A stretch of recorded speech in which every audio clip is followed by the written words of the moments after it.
আমি কখনো তোমার জন্য দাঁড়াতে পারবো না, অপেক্ষা করতে পারবো না। কিন্তু ভিতরে না একটা ভয় কাজ করছিল, যদি এই অবস্থায় তুমি রেখে চলে যাও।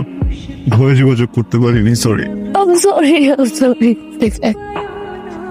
আমাকে ভালোবেসে তুমি সব কিছু হারে ফেলছো।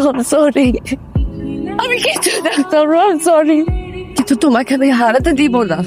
তুমি আমার সাথে হারবা, আমার সাথে চলবা, আমার সাথে থামবা। একটা সময় ছিল যখনকার মানুষেরা সম্পদ আর প্রাচুর্যের প্রতীক ভাবতো আলতারে। তখন যখন নতুন বউ বাড়িতে আনতো, পায়ে আলতা দিয়ে তারপর বাড়িতে ঢুকাইতো। আজকে আমার বিয়ে নাকি? আজকে কেন বিয়ে হবে? বিয়ে তো পৃথিবীতে আসার আগে হয়ে গেছে। এখন হইতেছে পৃথিবীর আনুষ্ঠানিকতা পালনের জন্য কয়েকটা মানুষ দাওয়াত দেয়। ইস, ঢং তোমার। কি আমার বার্থডে আর তুমি আমার একটাবার উইশ পর্যন্ত করো না তানভীর। কি বলো, হ্যাপি বার্থডে? আমি কোনো নোটিফিকেশন পেলাম না। নোটিফিকেশন লাগবে এখন তোমার? হ্যাঁ লাগবেই তো।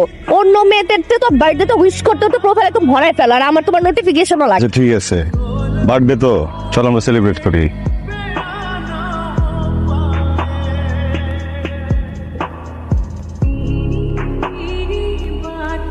এই শান্তা, তুই না তখন টাকা চাইলি, কি না কি কাজে লাগবে 1000 টাকা?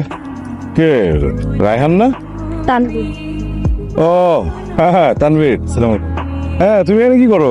বুঝে গেছি। আচ্ছা, বাসায় চলে যাস তাড়াতাড়ি। এভাবে রাস্তাঘাটে বসে থাকলে ভালো দেখায়? হ্যাঁ ভেঙেছি। এত লুকিয়ে থাকার পরও না ভাইয়ের চোখ আড়াল করা যায় না। আপনি কি ওনারে স্বাধীনতা দিয়ে দিচ্ছেন নাকি উনি স্বাধীনতা নিয়ে নিছে? মানে আপনার বোন তো আমারও বোন। এখন দিনে রাত্রে ওই তানবীরের মাস্তান তানবীরের সাথে প্রেম করে বেড়াইতেছে। পরে এলাকার মুরব্বী আছে, আমাদের ফ্যামিলি আছে, আমরা চলাফেরা করি, আমাদের চোখে পড়ে। কি করিস এসব? কত বড় সাহস! বার করে নিষেধ করার পরেও ওই ফালতু ছেলেটার সাথে ওর টাইম ওয়েস্ট করতে হবে। কারো কোনো কথায় ওর কোনো কাজ হচ্ছে না। ঠিক আছে, যা করার আমি করবো এখন। ছি ছি ছি ছি, শান্তা, তুই কোন ফ্যামিলির মেয়ে? এরকম একটা ফ্যামিলির মেয়ে হয়ে ওই ছেঁচড়া মাস্তারের সাথে দিনের পর দিন তুই ঘোরাফেরা করছিস। লোকজন কি বলছে করিস না? তোর নিজেটা তো নিজের লজ্জা লাগা। ভাইয়া, তানভীর এরকম ছেলে না। ও কিরকম ছেলে সেটা তুমি আমাকে শেখাতে আসবে না। এই, তুই তো রুমে যা তো, বড়দের সাথে তর্ক করতে না, যা। আমার তোমার ব্যাপারে সবচেয়ে অ্যাট্রাকটিভ যে বিষয়টা লেগেছে সেটা হচ্ছে তোমার কনফিডেন্স লেভেল। বাট এই যুগে শুধু কনফিডেন্স দিয়ে কোনো কিছু করা যায় না কিন্তু ভাইয়া। পায়ের নিচে যদি শক্ত মাটি না থাকে, কনফিডেন্স কোনো কাজে আসে না।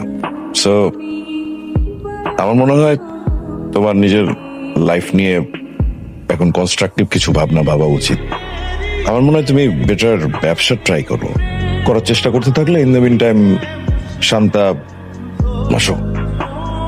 শান্তা বাইরে থেকে ওর মাস্টার্সটা কমপ্লিট করা শুরু। আমি বিদেশ যেতে চাই না ভাইয়া। আরে তুই তো সবসময় কথা না বুঝে মাঝখান থেকে কথা বলিস। আমি যে কারণে কথাটা বলেছি যে তুই যদি বাইরে থেকে মাস্টার্সটা কমপ্লিট করে আসিস, একটা ভালো জায়গায় বেটার একটা জব করিস, তখন দুজন মিলে যখন সংসারটা চালাবি সেটা অনেক কমফোর্টেবল হবে না?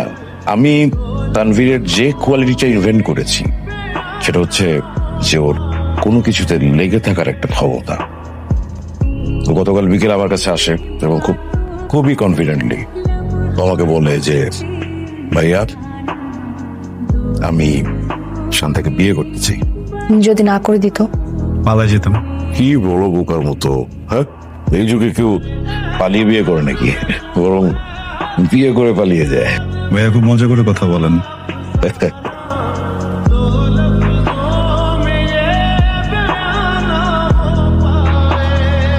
মা, এয়ারপোর্টে তো আসলে তুমি ভিতরে ঢুকতে পারবে না। এখান থেকে বিদায় দেওয়া যা ওইখানে যাওয়া তাই তো একই তো না? এর থেকে বেটার তানভীর আর আমি যাই। ওকে, ঠিক আছে।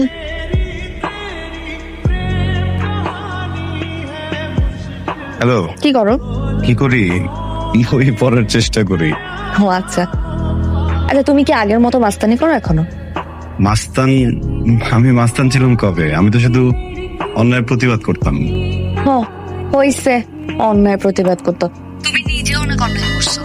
এরে ওরে শুধু শুধু কোনো কারণ ছাড়াই মারছো। শান্তা, তুমি কিন্তু আমাকে ছোট করে কথা বলতেছো। তানবীরকে দেখছো? গতকাল থেকে ওরে খুঁজেই পাচ্ছি না, এতবার ফোন দিতেছি ফোনও ধরে না। কি বলেন ভাই? গতকালে তো আমাদের কাছ থেকে বিদায় নেওয়ার পর আমাদের সঙ্গে কোনো যোগাযোগ নাই। কষ্টে ওরে তো কোনো খোঁজই পাচ্ছি না, আমি ফোনও পাচ্ছি না। কি বলো তুমি? আমিও তোরে খুঁজতেছি, গত রাতে তো বাসায় বসে নাই। কি বলেন এগুলো? আমি তো ভাবলাম আন্টি যে আপনি বাসায় আছেন, আপনি সবকিছু জানেন। বাবা, তুমি যদি ওর খোঁজ পাও আমাকে একটু দিও তো, আমি তোর জন্য টেনশনে মারা যেতেছি। আচ্ছা আন্টি, আমি খুঁজে দেখছি, আমি পাওয়া মাত্রই জানাবো। প্রীতি, তানভীরের কোনো খোঁজ পেলি? না রে দোস্ত, ওর তো কোনো খোঁজই নাই।